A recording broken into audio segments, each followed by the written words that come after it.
Today we are continuing in our series, Put It Into Practice in Philippians, and we come to verses 10 through 13 today. And put it into practice, our focus will be to learn, because in this text Paul talks about learning about contentment. And so we need to fully grasp this and understand this. This particular text has this very famous verse, verse 13, that I can do everything through him who gives me strength.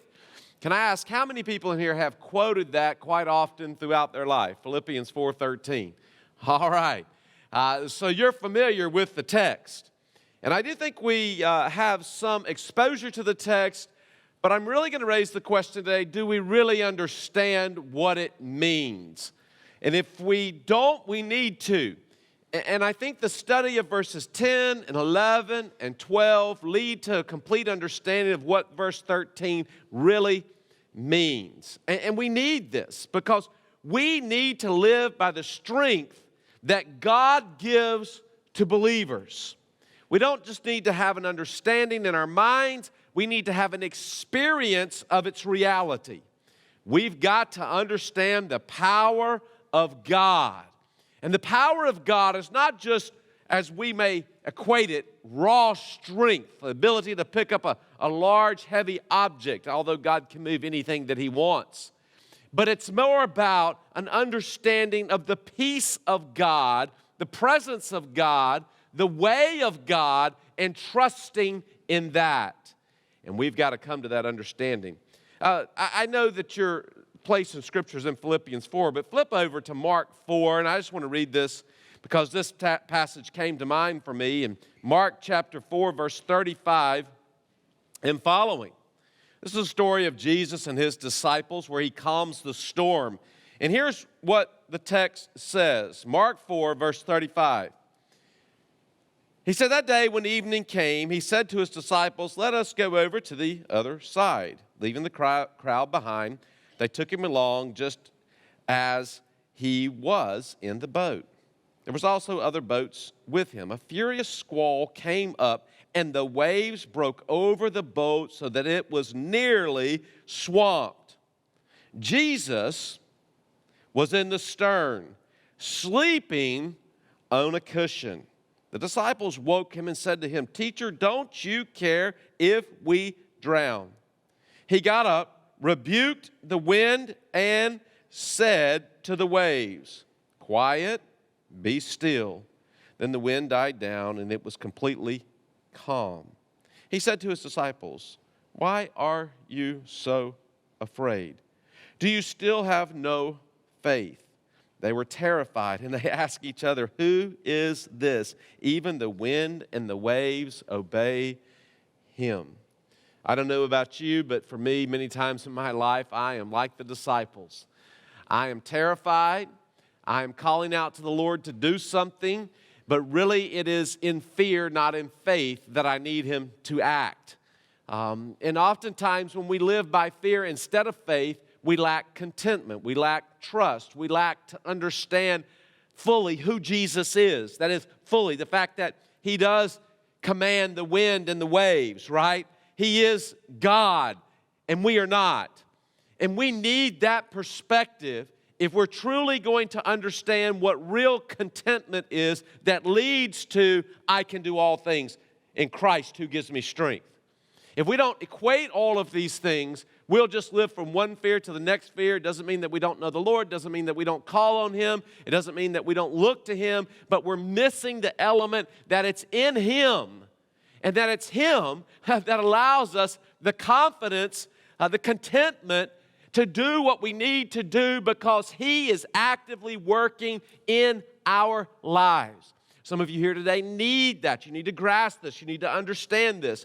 And this leads to God's peace and confidence in running the race that He has marked out for you. Running the race He's marked out for me. And that then we begin to do it by the power of God. This Philippians 4:13 is well known by many believers, often quoted, but I am convinced it is a verse of mystery to most believers because it is misquoted, it's not fully understood, and we're missing what it's really all about. But we've got to grasp it. If we're going to complete what God has for us, we've got to grasp this. This weekend we're talking about missions. And God may be stirring in your heart to call you to something you've never done before, or to call you to fulfill something that He's been stirring in your heart and you've been reluctant to do it. And I'm going to tell you that if you do not grasp what we're talking about in this text, you will never move forward by faith to accept the call of God on your life. It is a need for contentment that leads to strength because you understand that whatever it is that He's calling you to, it can be accomplished in Him. But most of us, we question the validity of God's ability to fulfill what He says He'll do in our lives.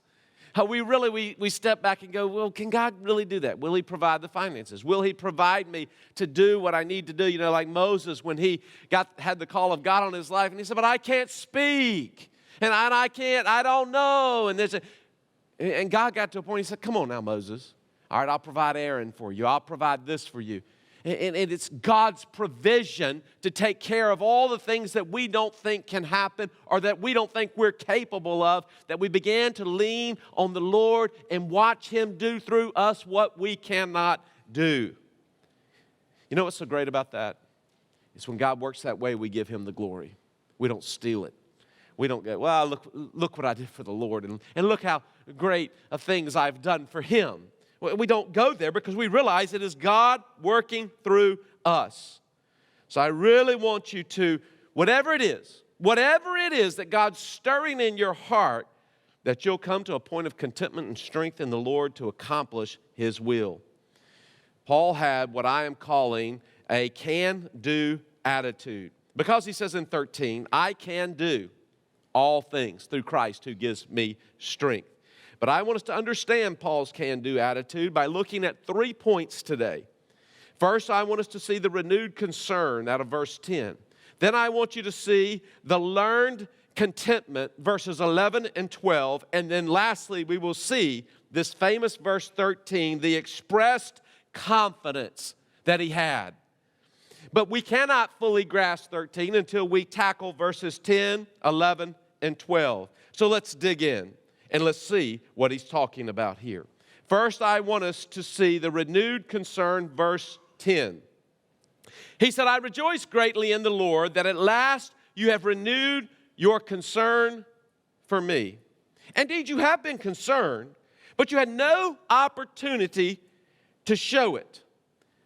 Now, this verse seems to, he's saying, I'm glad you're coming along, whatever, that's good, okay. And we just kind of read over it, but we are missing the significance of what Paul is communicating to the believers. See, Paul valued the concern of others for himself and the work of the Lord. That's understandable, right? I appreciate you coming along, appreciate you being a part. I need you, I value this. In fact, I rejoice greatly in your participation.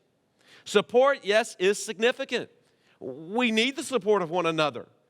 But here's what I want you to understand. We don't always get it. Sometimes what we know is right, what we anticipate from others, what it should be, we don't always get.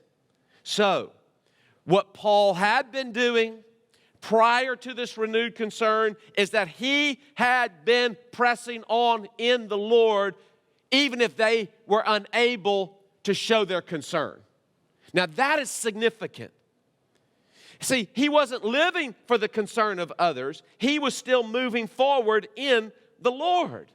Too many people today are waiting for someone else to obey the Lord before they obey the Lord. They're waiting for someone else to walk with them before they walk with the Lord. No, we've got to walk with the Lord whether those people come along or not. And when God brings them, we rejoice and say, thank you, Lord, but you can't wait on everyone else. I remember as a teenager when I finally surrendered to the Lord at 18, and I began to change things in my life. I began to read my Bible. I began to go certain places to do ministry, and I would invite other people to go with me, and I'd want to talk about the things I was learning, and they didn't really want to talk about that, and they didn't really want to go where I was going, and it just wasn't in their heart. They were chasing and pursuing other things in their life. But I knew that I had to walk in obedience even if it meant that I walked this way and they walked that way. And if they came back at some point, close childhood friends, okay, praise the Lord. And I had some of those, but I had some that went this way and I went that way. But I still had to walk in obedience to the Lord. I couldn't sit around and wait for them. Some of you today have been waiting for years for somebody else to step up and do something when it needs to be you that does something. Where will the renewal and the revival in the church begin? In who? When? It should be in all of us responding to the work and the call of God. Where has God been stirring in your heart? Even this weekend in regards to missions, we may be looking at some of the next missionaries right here that will serve a lifetime somewhere, wherever God directs them.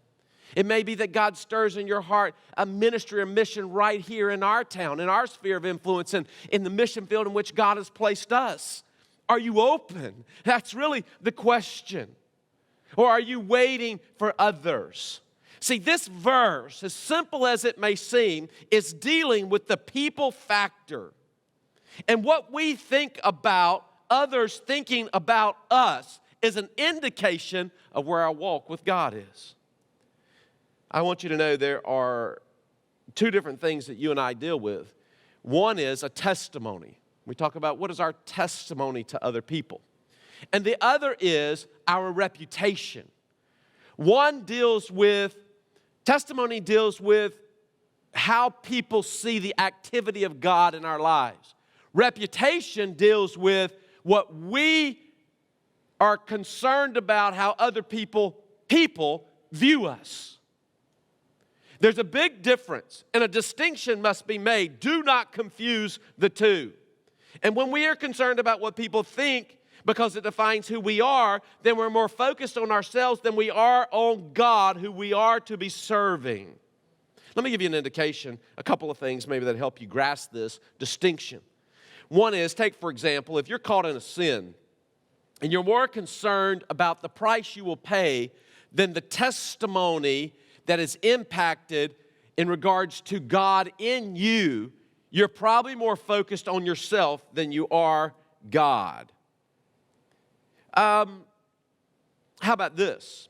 Here's an indicator that you're more concerned about yourself than you are Jesus, whom you're serving. It's when we cannot go forward and live if there is a lapse of concern by others for us. What do you mean? Well, I'll give you a prime example. Some people literally, and this could be you, and I'm not speaking down to you because I think we're all prone to this as the very thing that we gravitate to for our significance, and that is the opinion of others. Social media has highlighted this for us.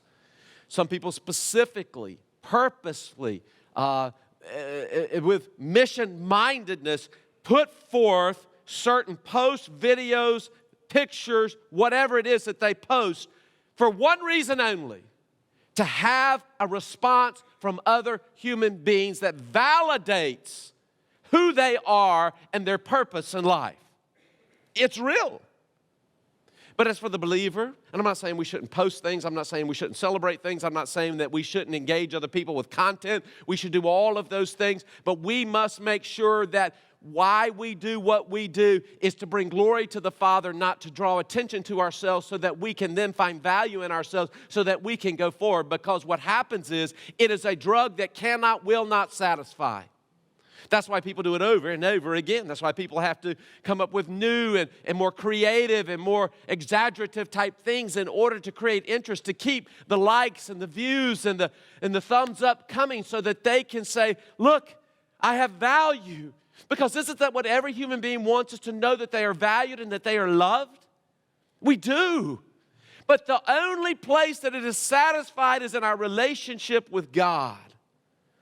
See, there is truly a trap when it comes to people pleasing for our significance. But Paul was avoiding this trap. Listen, I don't want you to miss this. He had the ability to go forward with the Lord, and there was a season and a time where these folks were not able to walk with him, but when they finally were, he said to them, I rejoice greatly that now you've been able to renew your concern for me.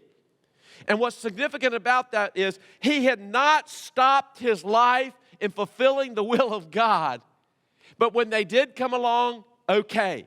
And so now, what you're going to see is, in that period of time that he was walking, they couldn't show the concern. This lapse of time, he is going to now kind of look back, and he's going to explain to them, now that they are beside him, walking with him with renewed concern, he is going to look back, and he is going to now explain to them how he was able to walk that way even when they were not with him.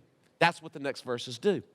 And this is where we begin to grasp an understanding of this contentment that led to the strength that allowed him to accomplish the will of God, which leads to our second point. Here it is, the learned contentment.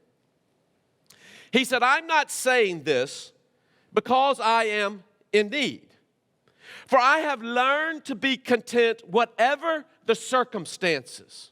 Wow. I know what it is to be in need, and I know what it is to have plenty. He's been on both ends of the spectrum. I have learned the secret of being content in any and every situation, whether well-fed or hungry, both ends of the spectrum. Whether living in plenty or in want, both ends of the spectrum. So what he is saying here, when he is here, now they're walking with him and he's looking back, he is trying to give them something to understand of what he has learned in the Lord on both ends of the spectrum. And he's talking specifically about circumstances. You see this at the end of verse 11. He said, whatever the circumstances. So we're dealing with circumstantial factors here. When it comes to circumstances, we're all affected by circumstances. Circumstances change the direction of our lives. They make us feel certain ways. There are things that we like, things that we dislike. There are things that we long for, and some we get, some we don't get. But we all live in circumstances.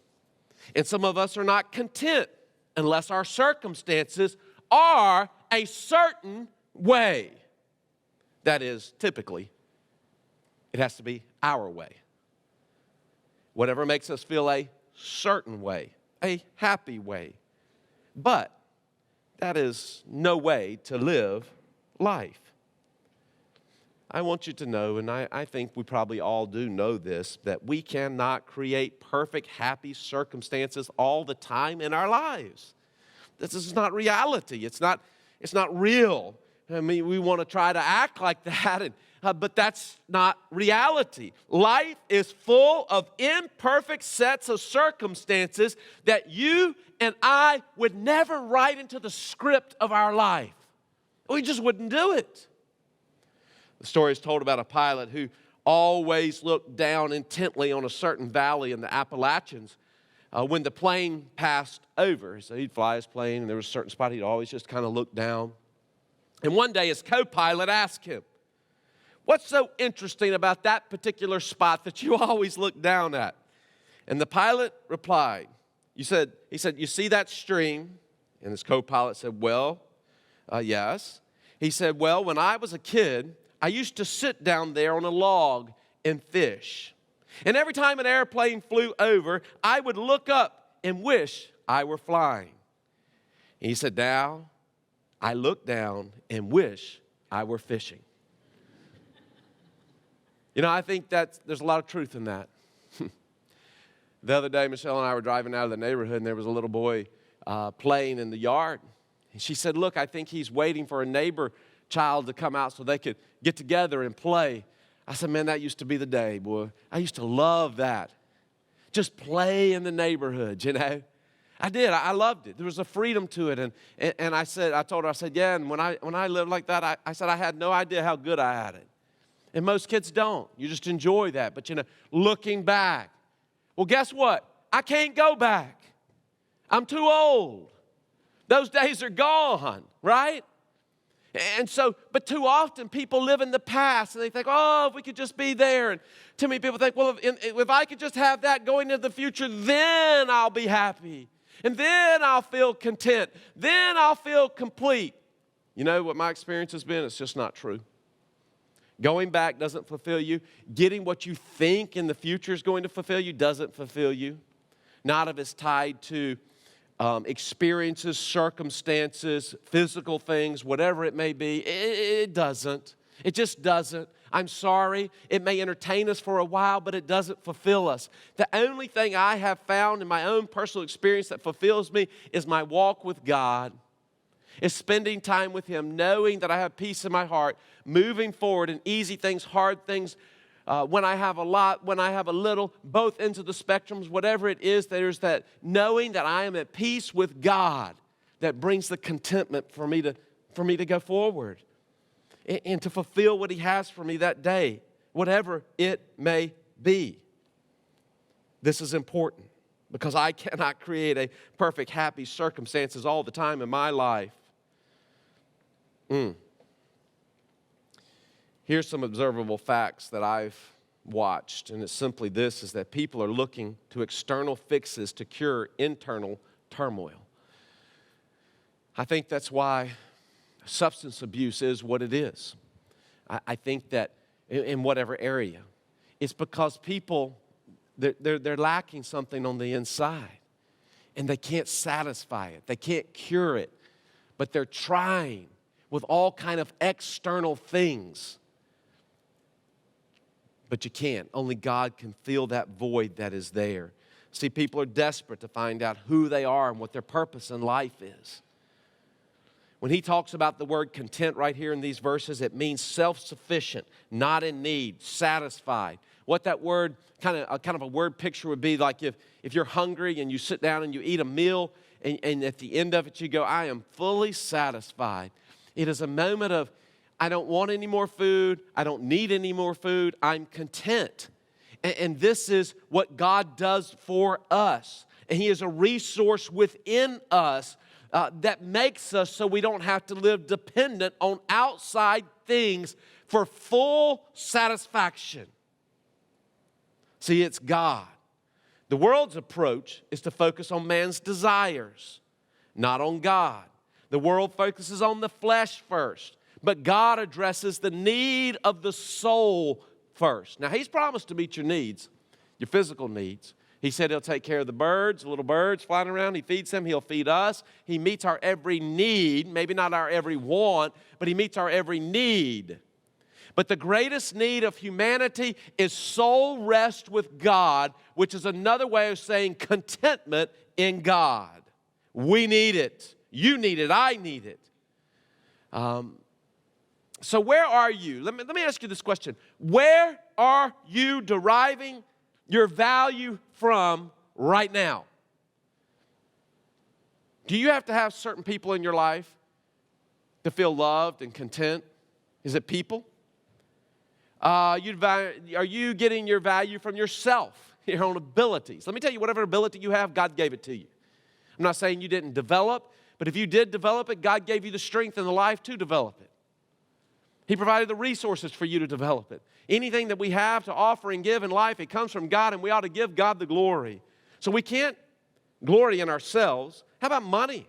Is that where you're deriving your value from? Let me tell you something. It is a temptation. It is a strong temptation. The Bible speaks so much about money, and the very fact that it will draw us away as a temptation from depending on God and looking to money. Money is powerful. Money changes things. It opens up opportunities for you. It gives you what you think that you want. It is a resource that you and I will give an account for one day. We are stewards, not just receivers of money and what it can do. But so many people are deriving their value by pursuing money. Or is it position? Some people say, I am who I am because of what I do positionally. Oh, isn't there a lot more to you than the position that you hold? Now, the position you hold is your opportunity to minister wherever God has placed you. I understand that, and it reflects who you are. But is it the position that makes you, or are you who you are in the Lord fulfilling the position God's entrusted to you? There's a big difference. But these are areas of things that people derive their value from. People, self, money, position. When Paul looked back across his life and he looked at all those things, you know what he said about it? Paul said they're all trash. Trash. compared to the surpassing greatness of knowing Christ Jesus my Lord. He said they're nothing. And that's why he said, I'll boast in the cross. I boast in the cross. Turn with me to 1 Timothy chapter 6. I want to read this text to you as well. It's one that has ministered to me personally for years. And I know it's so true, and you ought to memorize 1 Timothy 6, verse 6. But let's read this together as a reminder. Here's what he says in verse 6, 1 Timothy 6:6.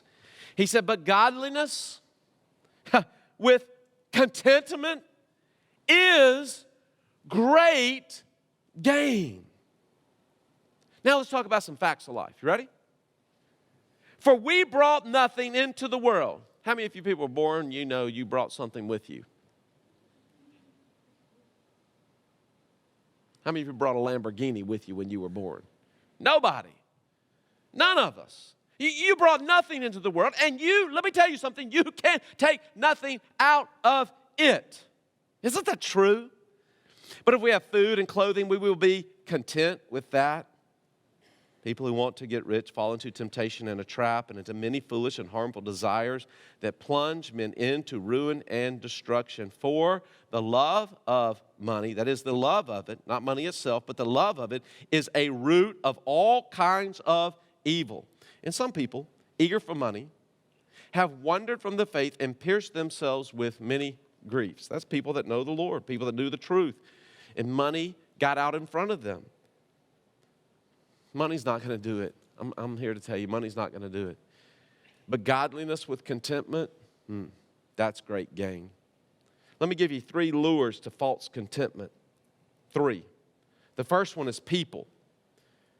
We think people will complete us and fulfill us. They cannot bring you contentment. Now, God may bring you someone into your life like your mate to complete you, to help you fulfill what He has for your life. But that person cannot be set above God. Not in the waiting for them, the looking for them, the searching for them. God must be first in your life and always for you to be who you need to be to fulfill what God has for you, even when He brings that person to you to complete you, to accomplish His will. And here's the thing about it, you're all in and that person's there. Let me tell you something, the Lord can take that person anytime He so desires. They're His, not ours. And so, oftentimes, though, we find ourselves, strapped in codependent relationships on people instead of looking to God. I've seen this in ministry many times. Somebody will have a platform. They have a position, an opportunity for influence, and they impact and they help you grow. And that's how God has designed it. He puts people in your life and in the body of Christ to teach and train you, and you value the work of God through them, and they help you grow, and you look to them. They are mentors, and there's nothing wrong with that or ungodly about that. But sometimes in that process, we forget they're human. And in their humanness, they fall. In their humanness, they are frail. And when that happens, oftentimes, if you have your eyes on the person and not the God that they are calling you to connect with and serve with, you will become disillusioned. Now, I've seen many godly people make it all the way to the finish line. And from my perspective, yes, they were human, but there was no major flaw. Well, that's by the grace of God. And I've seen others that I've known that love the Lord with all their heart, have served the Lord. And then there's a time when the flesh gets in, even like King David, and they pursue the desires of their heart over the will of God, and they fall hard and impact a lot of people. And in that time, people become disillusioned because they've looked at the man instead of the God of that man that they're supposed to be serving. There's a danger in it. People cannot bring contentment. How about possessions? Here's the second lure, possessions. They can't bring contentment either. Material things, they have a short shelf life. They satisfy only for a time, but they don't fill us spiritually. Man, I think back on my life, and even back when I was a teenager, and man, I just had to have a sports car, and I got that car, and I had to kind of work through all that. It put me in debt and then under stress. I'm like, I got to pay for this. And then I got, in fact, at the time I had 2 cars, and it was a learning lesson for me just because I want something that doesn't fulfill me. Whatever we create, we must maintain. Whatever we have, we're responsible for. Be careful what you take into your life that you attach yourself to as your point of fulfillment. What was it 2 years ago that you really wanted for Christmas? You said, I got to have this. I'm putting it on my Christmas list. You got it. Can you even remember what it is? And whatever it is now 2 years ago, if you wanted a computer, it's already outdated. You wanted a new phone, it's junk. I mean, that's just about how fast the shelf life is on those products, right? But at the time, sometimes we get so wound up in possessions, but possessions cannot replace God. Hebrews 13:5 says, keep your lives free from the love of money and be content with what you have, because God has said, never will I leave you, never will I forsake you. See, the fulfillment comes in Him. It comes in Him. The third is position. It's a lure as well. It cannot bring contentment. It cannot fill us. We look and we say, if I had that position and what it will bring, then I'll be happy. Really? If I can live over here, then I'll be happy.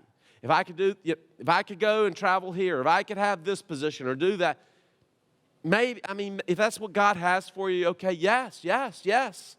But listen, do not pursue, do not long for that which God has not brought into your life. If you want to pray about it. And God will direct you in whether He wants you to have it or not. I've been praying about some things that I want, but it's been several years, and God still hasn't answered. But what God constantly reminds me, it's not about what I want, it's about Him that brings the contentment. And if He wants me to have that, I'll be able to keep it in perspective if I keep praying about it. Listen, if we're not happy without it, we won't be happy with it. We may be entertained for a time, but we will not be content.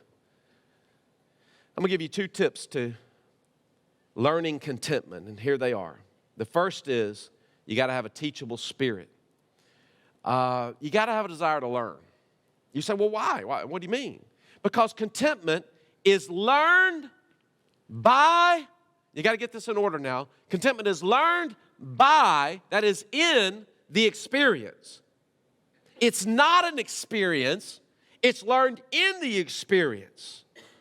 See, the phrase to learn means to discover by experience, to enter into a new condition. It would translate this way: I have come to learn, that is, out of my experience. I realize some things because through the experience, I have been learning, let me put it this way, to trust God. See, it's not about saying I want an external experience then to make me internally happy. It's in the experience that I find the contentment because God is with me. You know, I ran a marathon a while back in 2020, and, you know, I think back on that, and I can say I learned some things by actually running the race. I learned probably some things I'd do differently in the fuel that I would have. Some things I would do differently in the training up to the race. Some things that but my point is, I'm not going to go into detail all of that, but it is in the experience of that I learned. Now that's a race, but the race of life, wherever you are, whatever you're doing, you're a student, you're at work, you're facing health issues, you're facing relationship challenges, or maybe everything's good for you. Remember, it's both ends of the spectrum, right, that he said, when things were great and when things were not so great, right? Wherever we are on that spectrum, that experience, he learned contentment in it. Remember this now, that they've joined him and he's rejoicing in that, but he's saying, look, I've been walking with God back here and I've been learning both ends of the spectrum about contentment. Now, whether you walk with me or you don't walk with me, I'm content. See, that's what he was trying to communicate with them. So you got to have a teachable spirit. Secondly, let me give you the second tip to obtain contentment. That is, you got to understand your circumstances. Here, Paul is describing his circumstances. He said, whatever the circumstances. Now, that's a big category. I mean, that's a really big category. Whatever. That means any and every set of circumstances. Well-fed, hungry, plenty, want. The whole gamut. See, contentment is not based on our circumstances or surroundings as we want them. For Paul, what were his circumstances at the moment of writing this? It was a prison cell. It wasn't a synagogue. And when they opened the synagogue up, hundreds of thousands of people came and sat down and said, "We want to hear you teach, Paul. And we love you, Paul. And Paul, you are great and you're awesome. And you're an incredible tent maker and you're an incredible church planner and you're at all this and Paul that, right?" Paul said, "Man, this ministry is great. People just love you." Was that it? No. Paul's in a prison cell, right? And he's putting it into perspective so he can put it into practice, the truth that God is with him. See, too often our circumstances, God puts us in certain circumstances so that it will challenge us and change us to depend on Him. Can I ask you, are your circumstances defeating you or developing you? Tough times come our way to teach us what really matters and what we really need. Let me read these texts to you and just listen if you would. Paul stated in 1 Corinthians 4:11, "To this very hour we go hungry and thirsty. We are in rags. We are brutally treated, and we are homeless." Yeah. 2 Corinthians 11:27, "I have labored and toiled, and I have often gone without sleep. I have known hunger and thirst, and I've often gone without food. I have been cold and naked." Anybody signing up for that? But he also said in 2 Corinthians 6:10, "Sorrowful, yet always rejoicing, poor, yet making many rich, having nothing, and yet possessing everything." What? Yes, having nothing, yet possessing everything. How can you write that? You write that because you've got God, which is everything. And it brings contentment in a way that only God can do this for you. See, the goal is to be content with our God-given circumstances, wherever it is on the spectrum, but never satisfied with our spiritual growth. But we tend to be content with where we are spiritually and very discontent with our circumstances. And that's when we get in trouble. See, if we focus on what we did have in the past or what we can't have right now, we will miss what we do have right here. What do you have? Is it enough? Is it what God's called you to? Are you okay with it?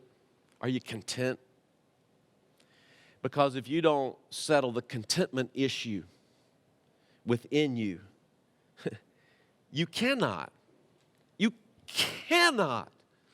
understand verse 13, that I can do all things through Christ who gives me strength. See, if you don't understand that Paul is not dependent on people, but he rejoices greatly, they can renew their concern, but that the real key was he learned contentment across the spectrum, whatever it was, that God was with him and that was enough, which led to this declaration, point number 3, of the expressed confidence. Verse 13, "I can do everything through him who gives me strength." See, the key ingredient that identifies contentment is the strength of God in us that flows because of contentment in God. That's it. It's not limited. It absolutely applies to everything. Everything. Isn't that beautiful? Isn't that powerful? Paul's point is simply this: I can face all that happens on the outside because I am strengthened by Christ on the inside, knowing God will be working to do what I cannot do as I do what I can. Woo! Now that is real strength. He equips the called, but the called have to stay dependent on him. The real trap here is self-reliance, which is pride, and pride is the most dangerous sin. The trap is simply to say, I can do all things myself. I will try harder. I will be better. I can, I must. Now watch me go. I will show you and I will show God. And God goes, no, you're missing it. Self-reliance is not where it's at in God's economy. It's self-dependence upon God.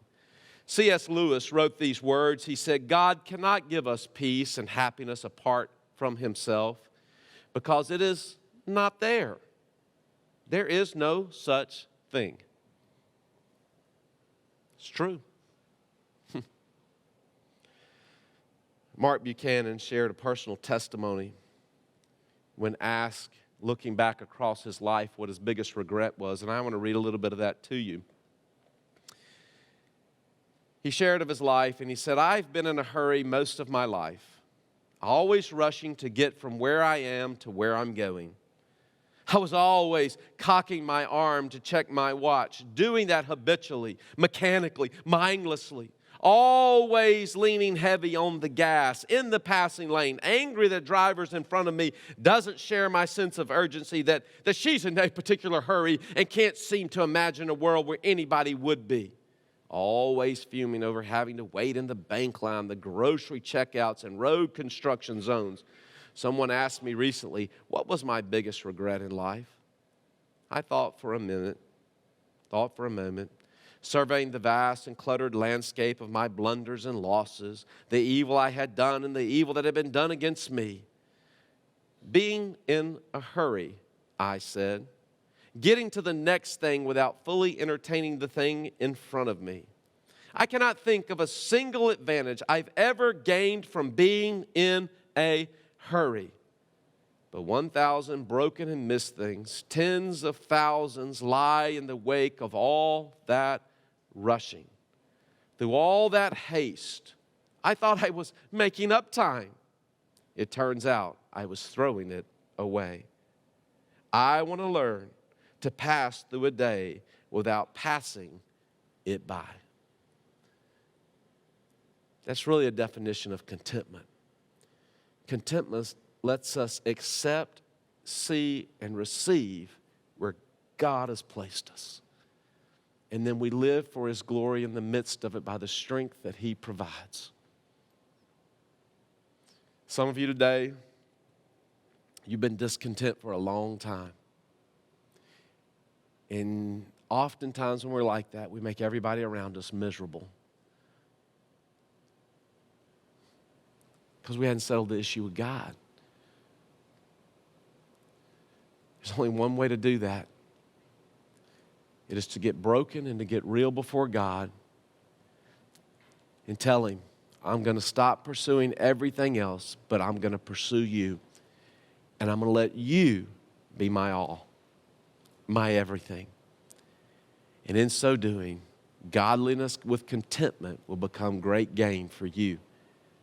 And you'll be able to accept where you are, where God needs you to go, whether other people go with you or they don't. What they say about you will not matter, because you'll be so in tune with God and your desire to obey Him, you'll be able to walk forward with confidence and accomplish His will.